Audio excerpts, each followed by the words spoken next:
থেকে আমি একটু ধনেপাতা কুচি দিচ্ছি।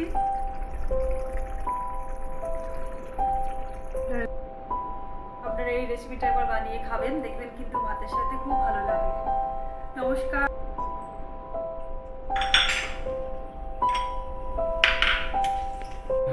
পেঁয়াজটা মোটামুটি সব পুরোপুরি লাল লাল করে ভাজা হয়ে গেছে।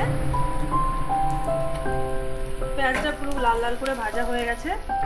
এবারে আমি এই যে টমেটো, আদা আর রসুন যে পেস্টটা বানিয়ে রেখেছিলাম, এর মধ্যে আমি 2টো টমেটো দিয়েছি, একটু ছোট করে এক টুকরো আদা দিয়েছি, আর 6 থেকে 7টা রসুনের কোয়া দিয়েছি, যেহেতু 6-7 পিস মাছটা আছে।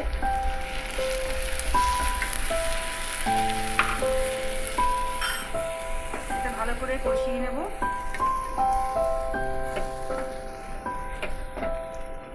আমি দিচ্ছি হলুদের গুঁড়ো,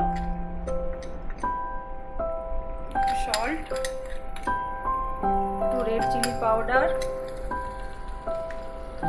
একটু জিরে গুঁড়ো,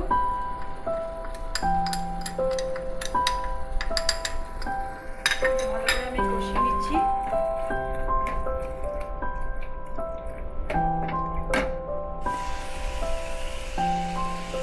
আমি একটু কাশ্মীরি রেড চিলি পাউডার দিচ্ছি একটু কালারের জন্য, এটা আপনারা দিতেও পারেন, নাও পারেন, এটা অপশন নয়।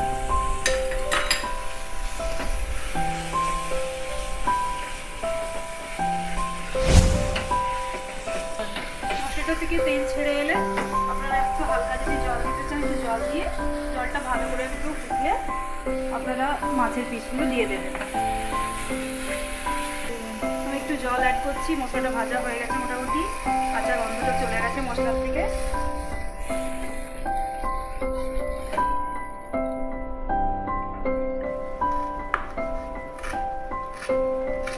মোটামুটি ফুটে এসেছে, দেখুন আমি এবারে মাছের পিসটা এক এক করে দিয়ে দিচ্ছি।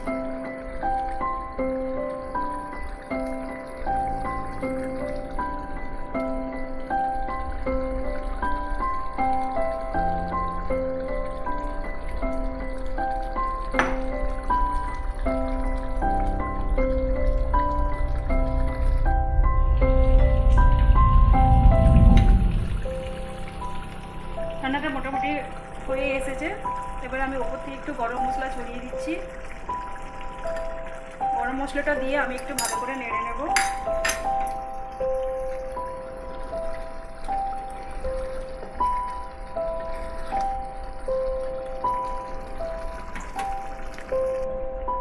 ওপর থেকে আমি একটু ধনেপাতা কুচি দিচ্ছি।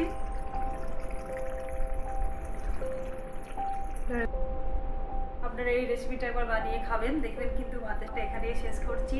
ভালো থাকবেন, সুস্থ থাকবেন।